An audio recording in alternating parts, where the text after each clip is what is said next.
And again, wait for the opportunities. Wait till you really see a bottom forming, then start to deploy more capital.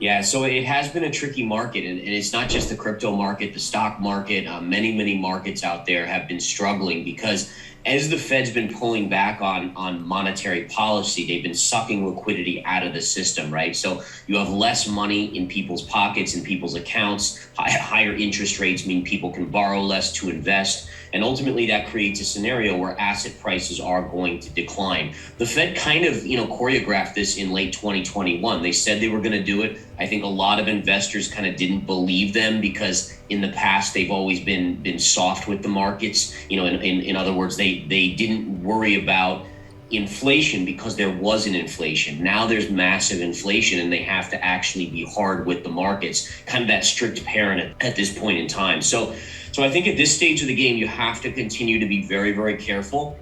The Fed is certainly not done doing what they're doing. The question is, at what point do the markets factor in a worst case scenario with the Fed? Meaning that at some point the market will say, okay, they may raise 10 times or 12 times, and then that'll be kind of the maximum. And the Fed may come out later on and say, hey, we're only going to do 8 times or something like that. And that's where you get a bottom in the markets. But unfortunately, we're just kind of at the beginning of this cycle, it seems.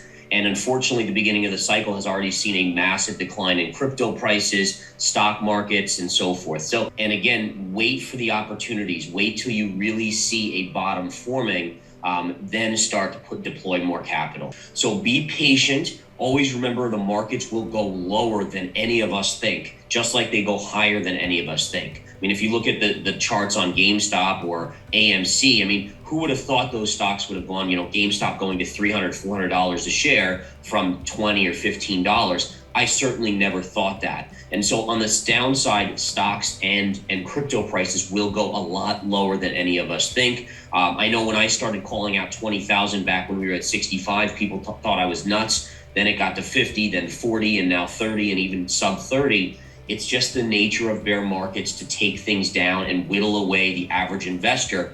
The way you know it's a bottom is when everyone else doesn't believe there is a bottom left. So anytime you hear people saying, oh, that maybe this is the bottom, maybe I should start buying, it's probably not the bottom yet. Yeah, so I think with those scenarios, you have to kind of move away from that mindset. I mean, you never want to be in a mindset where you're going all in at a specific price. So number one is it basically means that you're either going to be dead on if you get in, or you're going to be very, very wrong and lose a lot of money. So my philosophy, and this is something that changed from my early trading years, I used to be just like that. I'd say, all right, well, this stock or this crypto, and back then it was stocks, this is at a major low. I'm going to buy it. I love the company and I'm going to be right. So I got to put in all my money. And in essence, I'd be wrong and I'd end up losing 20 more % on it or maybe more. And it would be painful. And potentially what it does is create an emotional reaction where it pushes you to enough pain where you might even decide to take that loss, where you just throw in the towel. Buy small and buy multiple times. So what I'll do is I'll say, okay, I love the 20,000 level on Bitcoin.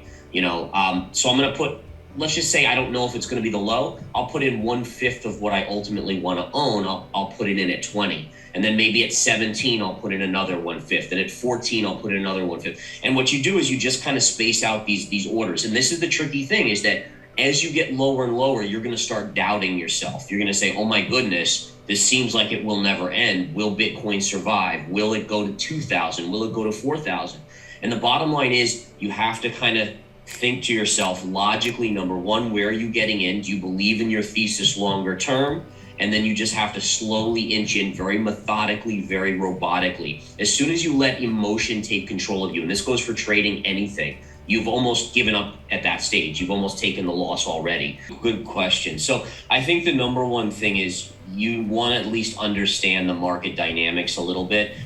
Swing trading is something that if you follow someone who's good, you can get their signals. I send out text, email alerts. We have an app that's going to launch soon that has push notifications.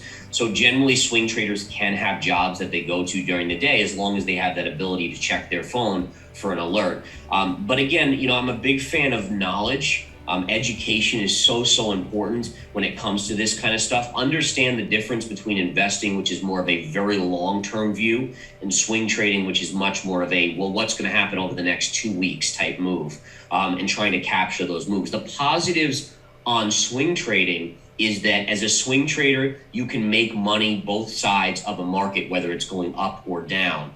And so a lot of people say, hey, all these people that bought at, 5,000 or 10,000 on Bitcoin are doing so much better than swing traders. That's actually not necessarily true. Number one is, and this going back to swing trading, I think what's another important factor in swing trading is that a lot of people join services and they want constant trades, right? And so I think you have to be ready to sit on your hands when the market's not doing anything. Like, so for instance, the last 2 weeks in crypto have been very, very quiet. Very, very quiet. And, basically I've just been sitting on the long side with a small position on Bitcoin, and there's not a whole lot else to do. And I think it's important for everyone to, there's so many newer investors, and this, Steve, that they're addicted to the action and the adrenaline of trades. And there's a point in the market where you have to get to where you're calm, robotic, collected, and you have to be okay with sitting on the sidelines or just sitting in something. As long as the chart's not telling you something different, you have to be very, very calm and collected. So just keep that in mind, folks, is that those of you that are thinking about whether you're swing trading or not, be ready to just sit on your hands. There's nothing wrong with not doing anything. Sometimes that's the best thing to do.